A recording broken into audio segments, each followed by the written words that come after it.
quickly. So hello everyone, my name is Shashank and we have developed a blockchain based file sharing system, a decentralized file sharing system. So just I will quickly show you the demo of our project. So when you go to our GitHub and when you download our repo, you will get the file structure. The structure will be somewhat like this. So here in the make file, you will get all the commands like what you have to do. So first, what you have to do is just write make venv and venv is up to date here. Let me just quickly delete this. I have just tried this code before, so I think so that's why it is showing that. Just a minute, just a few seconds, it will be gone. Yeah, it is gone now. I will just write make venv and a virtual environment will be created for us, and this is a Python execution policy bypass that I'm doing it so that in present Windows update, it doesn't allow to run any scripts here. So I have just done that. And now what I will do, I will just activate this venv. So using this venv script activate command and just I'm going to activate it. So let's just activate it.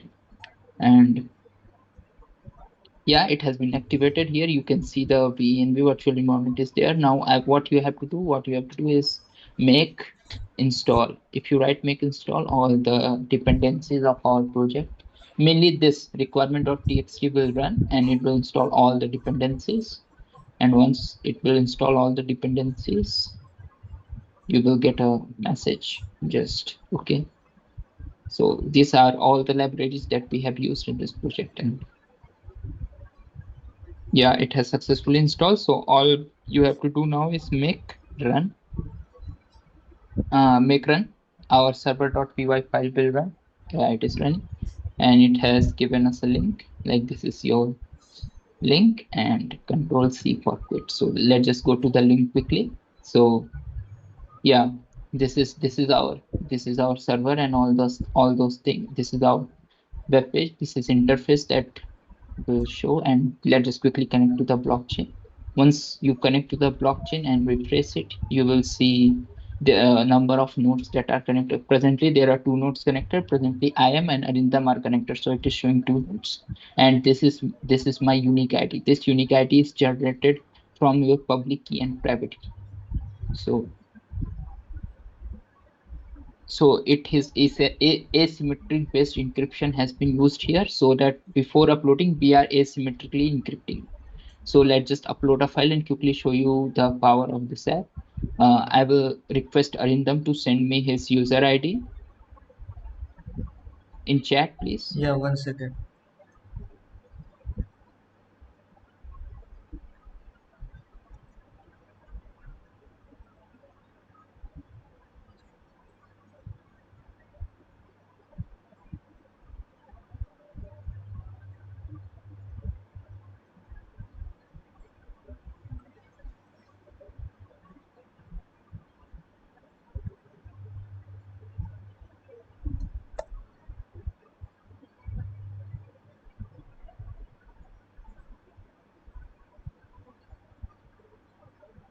So this is Arindam's user ID. You have got it. You have to just copy it, and it is a unique user ID for Arindam, and I have a different user ID. Once I will just upload a file, let's just choose one file quickly, a small file, so that it will be uploaded quickly. Mask group. Okay, mask group is the file. Let me show you what the file is. And here is the file mask group. And you can see that it is a 36 KB file, and it is somewhat like an icon, a arc reactor icon. So let's just quickly open it here, and once you open it and submit it, it will start uploading. Since it uploads it and decentralize it to the entire IPFS network, so it takes a little time, and it is also encrypting it before distributing it to the IPFS network. So it will takes little time, so don't worry. And it also depends on your connection also. So once the file has been successfully uploaded, you can just view the chain, and you can see the number of blocks has been increased from 0 to 1 2.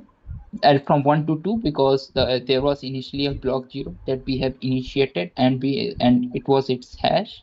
And now you can see the previous hash of the block, and this is our own blockchain that we have made, and this is the file CID, and an identifier of a file that has been uploaded in the IPFS network. So let's just upload one more file so that you can see the variety of files this file sharing system supports. I will again paste the same user ID offering them. I will choose one PDF this time. Most probably, let me see where is that PDF. Simple PDF. Okay, a small PDF. I can see. Okay, let me just show you a PDF. Okay, and what the PDF I'm going to upload. So this is the one of a PDF that I have. It is a certificate. So let's just forget this, what this certificate is about. I'm going to just upload this PDF here. So where was that PDF? It was in the documents, and yeah, this is the PDF. So let me just quickly upload it here. This let's just upload it here, and I will choose a file, and I will go to the downloads, and I will choose Shashank Mishra. And yeah, this is the PDF, and I will just submit this PDF.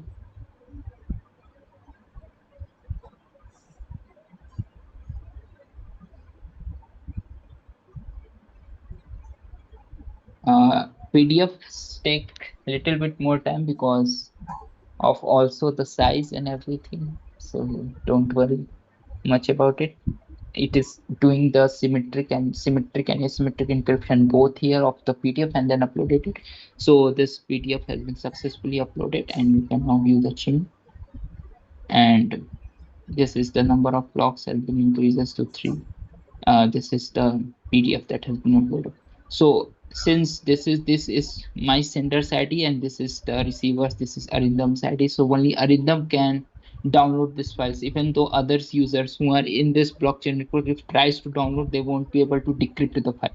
Like, let me just quickly show you that. Even though I have just uploaded this file, let me just copy that hash first. Let me just copy this hash. Even though I have uploaded this file, I won't be able to decrypt this file also. Let me just copy this hash, and then I will show you, like, only the receivers can download this file. So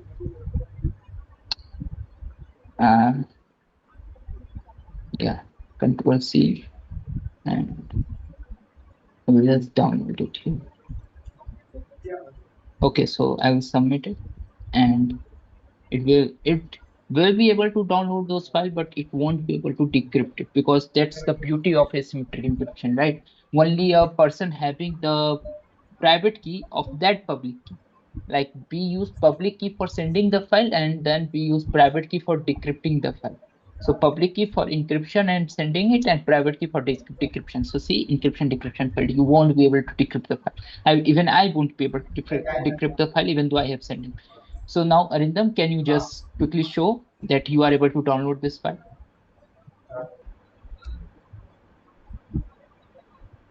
So let me show you how to download the file. When you go on the downloads file, you can see that it asks for a file hash. So where we can get this file hash? In view gen, you can see in all the blocks, you can see the hash of a file that we need to copy there.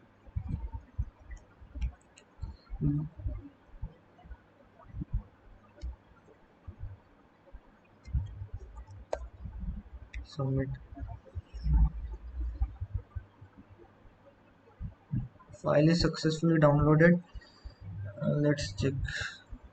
Okay, so here in download section you can see one image. Yeah, this was the image which was uploaded by Shashank, and we were able to successfully decrypt it as well. As you can see the file here. Let's download the other file. Let's see. In block 2, let's copy this CID. Just here.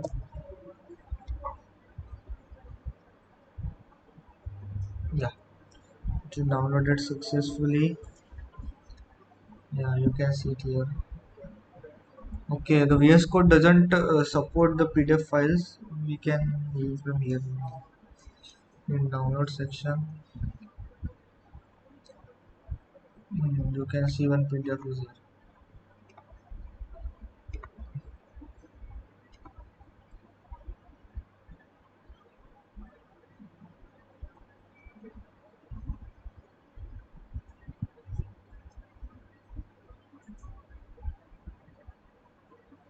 Yeah, so this was the certificate uploaded by Shashank. Now, yeah, so this is how you download the files. Like, now I will ask Shashank to continue from here.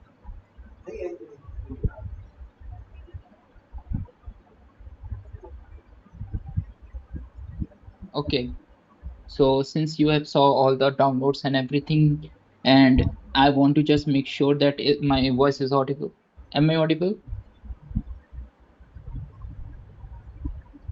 Arindam, Yeah, am I yeah, audible? Yeah, okay, okay. Okay, so just let me continue. Let me just demonstrate what are the technologies and what are the things that we have used to make this project. So let me just quickly go to the view chain first, and then let me just disconnect from this blockchain network. And once I disconnect myself, the user will again go to one because just one node is there. So you might have probably got it by now. So what are the technologies that we have used? So here are the technologies that we have used. We are using blockchain technology, we are using asymmetric cryptography, we are using Flask, threading, and Socket.io. So since you know Socket.io is is using for we are using Socket.io for real-time connections, and the main issue with Socket.io is that like an entire if you call about a Python a function is that once a function returns something it disappears. So to the multitasking and all those things, we are connecting with Socket.io and we are all this time we are pinging the server. So using this ping pong and all those pinging the server so that the connection doesn't break and all those things doesn't happen.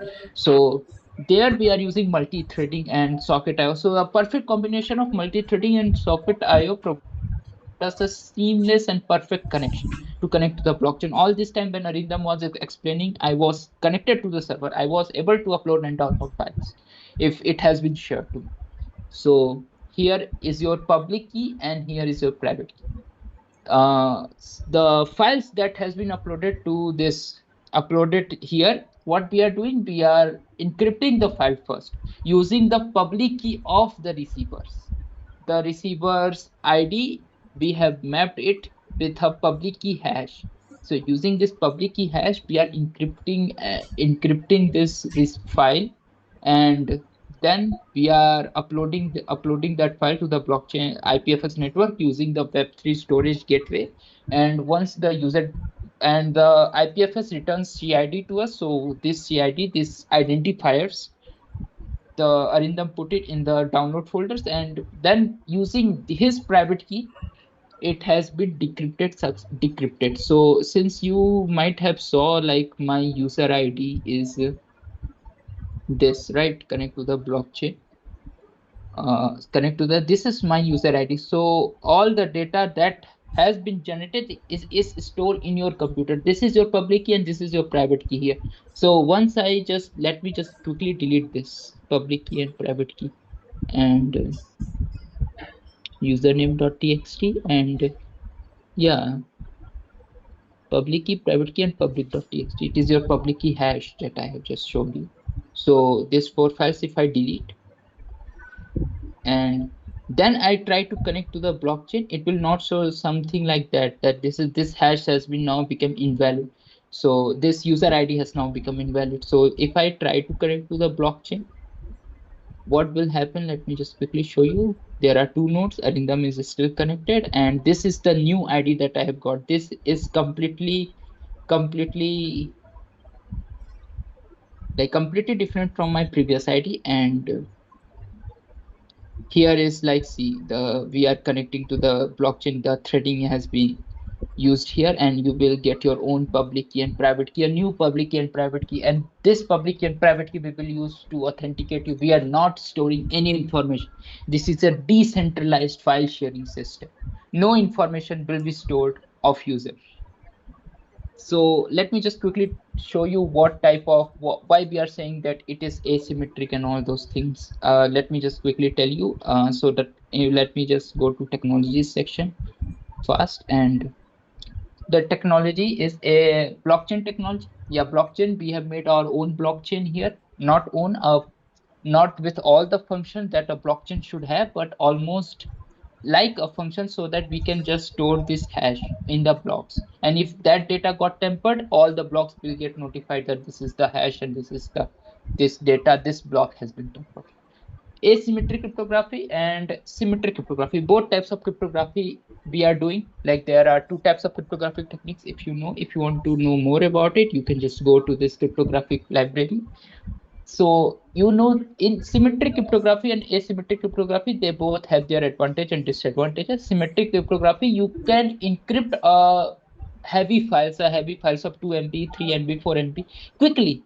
And there is a key there that that is used to encrypt this file. So once this key got somehow leaked, or anything happens, that key, or that key got tampered or happens, so you won't be able to decrypt it. And if that key got in, and that key got if that key got leaked, or someone just stole that key from your system, so he will be able to decrypt your file. So what we are doing, we are generating a key for you. We are symmetrically encrypting your file, and we are generating a key for you. That key, we are doing a asymmetric encryption. So during the receiver side, we are first using the private key. Let me just quickly explain what the asymmetric cryptography is. In asymmetric cryptography, you cannot encrypt large files, but it is one of the most secure way, because it provides us a public key and a private key system. So using a public key, we encrypt a file, and using a private key, we decrypt the file. So what we are doing, we are first symmetrically encrypting the file, and then the key that we are generating it for you, we are asymmetrically encrypting, so that only the receivers can decrypt the file. And once the file has been uploaded to the blockchain, only the receiver will be able to download it. This is what I showed you. Flask is our entire web framework. We have used it for user interface and server-side technology and all those things. Threading and socket IO, I have already discussed. And yeah, this is pretty much it. Let me just quickly tell you one or two questions and user thing. Yeah, it is one of the most secure way of sharing your files. Are transactions on SwanShare reversible? No, it is irreversible. Once you upload it, it will always be there in the blockchain network. It has become a part of a blockchain permanent history. So it will always be there in the blockchain network. There is nothing like you can just retrace it back, you can just get it back. It is not that way. Once you encrypt the folder, or you just send it to the receiver, you won't be able to even decrypt it and even get the file and remove the file from the blockchain network. That file will always be there in the blockchain network. It will be in the encrypted way. Only the receiver will be able to decrypt. Is the private key recoverable if lost? No, the private key won't be recoverable. If you somehow delete the private key, you have to delete all the public key and everything, and then regenerate that private key after clicking on the connect to the blockchain network, and your ID will be different. So yeah, how is data privacy maintained here? Data privacy, you can see it's a completely secure file sharing system. We are not keeping any data. All the data will be in your system, will be in your computer.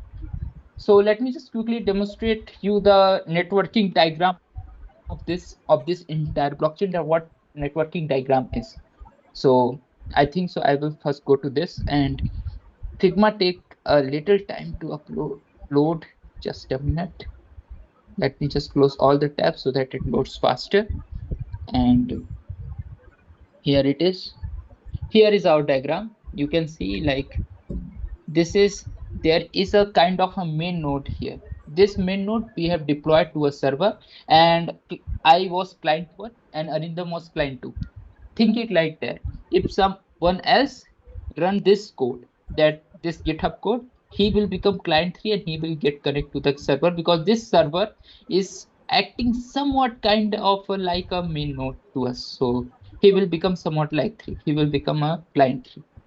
So this main node we have deployed. So this main node we have it is easily available in the network. So using this main node IP address and everything, this client 3 will get connected to the main node, and he can start sharing the files to us and even to the main node if he want. And yeah, the futures. So as you can see, there are more, this world is continuously evolving. The encryption algorithm that we are using for it. Oh, let me just tell you what is the algorithm that we have used for symmetric encryption. We have used AES algorithm. If you want to learn more about it, just go to the documentation. For asymmetric encryption, we have used RSA, and for symmetric encryption, we have used AES. RSA is asymmetric encryption. It is, again, if you want to learn more about this, just go to the pages and learn pages, and recommend you to go to the documentation, and you will get a detailed explanation that how this algorithm work, what the key to the key take place. And since this encryption techniques are and decryption techniques are getting more and more, AI are incorporating in more and more, machine learning technologies are there. So we are going to enhance, we have to enhance this encryption technique, and we are even considering of going to quantum cryptography technique, so that it won't get decrypted very easily. You need to have a very high computation power to decrypt that. And for interoperability with other system, presently the system is a web network kind of thing, a web app. You can use it in your mobile, you can use it in your laptop and all the things, but we are even considering to make a app kind of thing out of it, so that a user can easily download this app, and easily all this public key and private key will be stored. He won't have to care much about this public key and private key, and he just starts sharing files and all those things. And multi-chain and cross-chain functionality, yeah, this is one of our ambitious target. Like this we were very ambitious that if we can do that, then it will be very nice. As you can see, all the chains will be get connected to the main node, because presently our main node is only deployed. But if we write the consensus mechanism, if we write our smart contracts, um all the clients will act like a main node if we do that. And using that, even a client 4, if he has the node address of client 2, client 4, if he has a node address of client 2, he can get connected to client 2, and all the, then if that's happened, then all the nodes will act like their own, like a decentralized way that we want to achieve. That has to be there to make a decentralized file sharing system. So a consensus mechanism and smart contract and consensus mechanism, we have to write that to do that. And then, yeah, decentralized identity solution.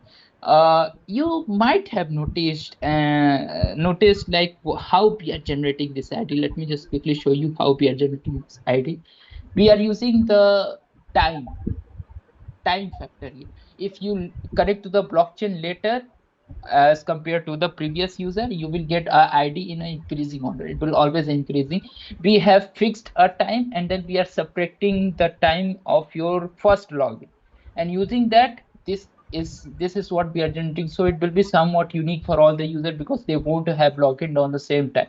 They have logged in different times. Like if I deleted all those folders, and if I have logged in again, I have showed you I have logged in again. So see the seconds, it has been increased. Like previous, it was somewhat like sender was 92396, and it is 9323. So yeah, this happens.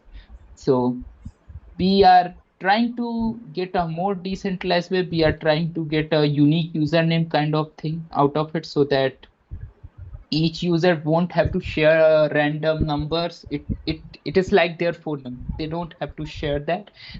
You all just can search in our network that this is the user, he is there, just click on that user and share that. It will be a more convinced way, a more easy way to do that. Even we are trying to make a file file uploading sections also, so that even in the site you can see all the uploads file that you have uploaded. Yeah, right now you can see in your upload folder, like if I quickly show you, like this is the file that I have uploaded, right? This massgroup.png, and yeah, you can see the encrypted file, like how that file has been encrypted. So this is your encrypted file. It has done a binary encryption, the most basic encryption, the binary encryption. It has binary encrypted the file. So yeah, this is the thing. And you can see like this two file, these two PDF and this file I have uploaded. And yeah, so that's it. This is your username.txt. This is my username that has been generated. Once you connect to the blockchain and using that public key, we will map your public key. Using a public key, we will map your ID, this user ID, in our blockchain, so that every user can easily access to the ID. So this is the pretty much it. If you want to learn more about the IPFS network and the Web3 technology gateway that we are using to upload the folder to the IPFS network, you can easily go to their documentation. For cryptographic technology, I prefer to read it once. It is a very nice technique of sharing a file in a authentic way and a very nice way. Yeah, so that's pretty much it. Thank you, myself.